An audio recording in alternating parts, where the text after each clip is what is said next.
Building a senior leadership team is an important topic for members of the Supper Club. It's about taking their business to the next level, but it's also about giving away some of their control and some equity in some cases, which can be challenging. So they look for reassurance from members of the Supper Club who've been there and done that, and they also look for expert guidance from people who can help them approach it in the right way. The Supper Club convenes regular peer learning events on leadership and how to build a senior leadership team. Members gain from how to approach the process and the questions to ask when they should be asking them as well. Each member also has a membership manager who helps them to find experts or find other members in the club who have gone through the process as well. So ultimately, I can't pretend that there was a kind of long-term plan to develop people internally. And I suspect, like many other people, I had my fair share of unsuccessful experiences of bringing senior people in from the outside. But when I changed my management style, the results that I started to get from my people made it very, very clear that developing a senior team internally was the way to go. So when I was a member and I was growing the Pitman Training franchise, which became the largest franchise in the network, some of the biggest things I really learned was to firstly look internally for your talent.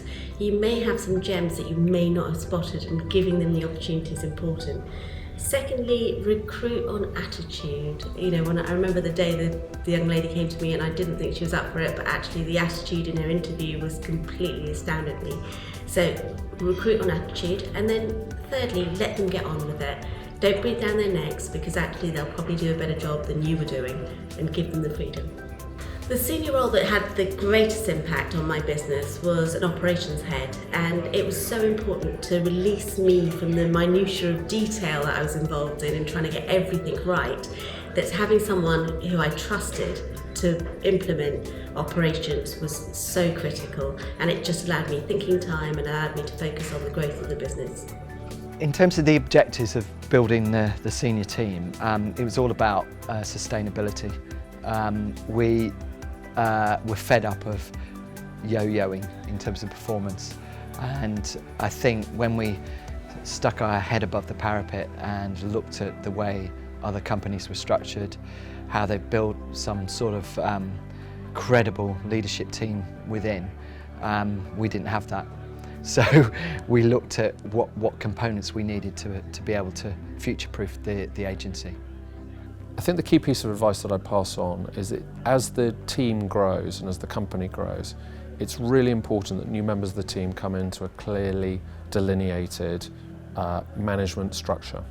Bringing senior people on board, they look for clarity, they look to understand their position within the organisation, and particularly in growth companies where the dynamics change quite regularly, I think it's absolutely imperative to have that level of clarity on both sides when senior members join. The management teams are really important to the private equity investor. That's who we're backing. And what we look for in a team is a team with energy, with pace, a team that's able to execute well. But fundamentally, they need to be a team. They need to work together well. They need to have the right balance of optimism, pessimism, skill sets, but then together, bring that together and desire to drive the business forward. Entrepreneurs have a very similar skill set. They're very driven people. They know what they want, they know what they're going after. That also creates issues as they scale, because they find it very hard to pass control over to other people. It's almost like, would you give this person the keys to your car? That's the question they've got to ask themselves when they recruit people. And part of what we're there to do is to encourage people that it's the right thing to do, to pass some of the control over, and actually they're not going to be able to reach the heights they want the business to grow to without delegating some of their powers to other good people. And ultimately, a lot of entrepreneurs want to leave the business at some point. They want to take a step back, and to do that they need to have confidence in the people around them, and we need to help them find those right people. There is not much difference between building a senior team for a private equity environment and for any growth business. We're avowedly a growth business, and that's what our shareholders bought into. You need to find individuals who bring a mix of small company adaptability and agility with larger company process systems and data-driven in many cases. I think the team that we have now have as part of their makeup small company mentality, thrift and frugality, making do, and mucking in, but at the same time, that's not how they define themselves. They want to grow the business and build it around scale, and you don't get that by spending your life mucking in. It's important to show leadership at all levels, but you can't make a habit of doing it yourself. In a private equity and venture capital environment, there's invariably a tension and a mismatch of objectives, and the role of the founder is always going to change. Bringing senior management and senior executives into a team to help that business grow also puts pressure on that relationship.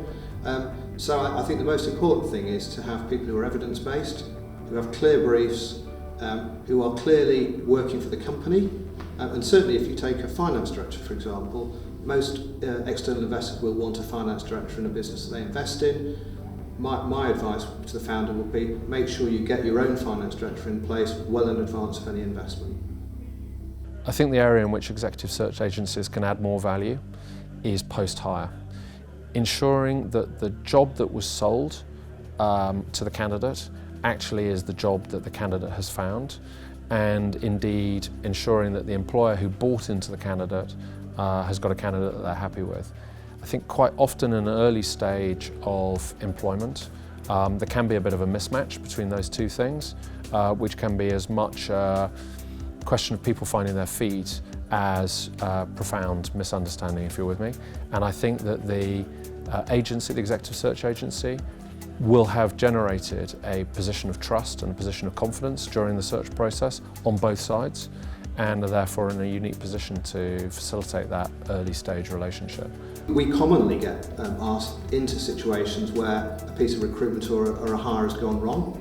And looking back over some of the recent ones in this year, I guess no brief, no robust process, expectations being badly aligned from both parties, and just because someone's got a really strong CV doesn't mean to say they're going to be a really strong player for your business.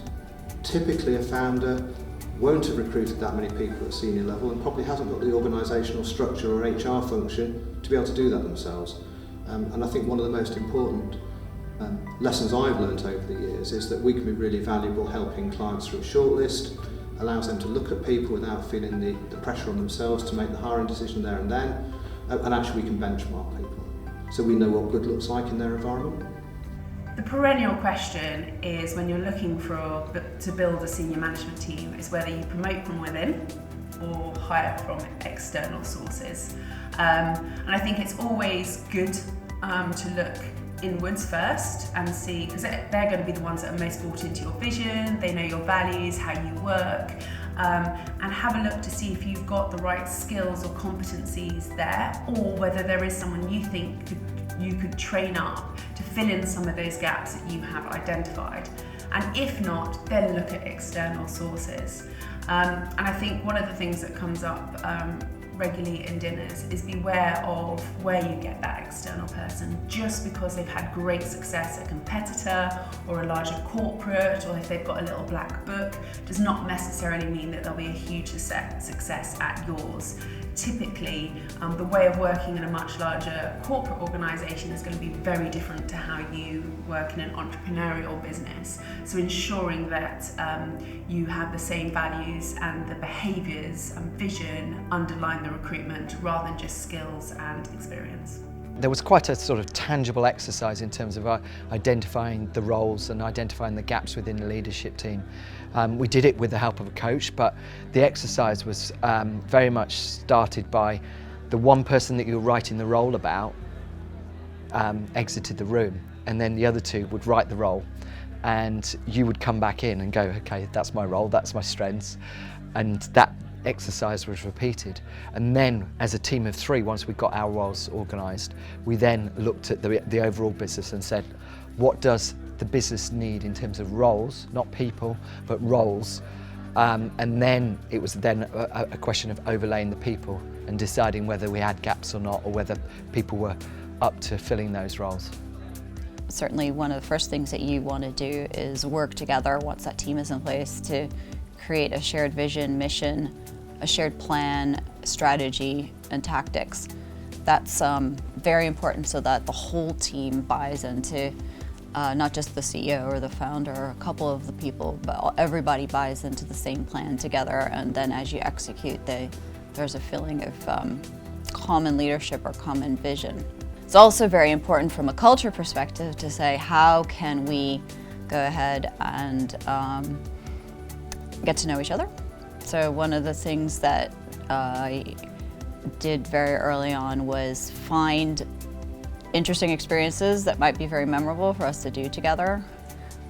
We'd also spend time together on looking at our plans and maybe also sharing something about each other's childhoods or backgrounds, or maybe particular nicknames that you might have had for each other as kids, but just little personal details so that people start to feel a sense of knowing each other as people, as opposed to just the person that you're bringing to the office. I think when I look at what really made the difference, the turning point for me was when I started adopting more of a coaching style of management, where I focused on asking questions and leaving space for my people to answer them, rather than always filling the space with my own opinions and answers. And I think the biggest tip I could give to any founders or CEOs is really look at how you can create space for your people to grow into. As entrepreneurs, we're used to filling up a lot of space without always realizing that we're doing it. And the key thing is to find whatever way you can to vacate some space so that your people can grow into it.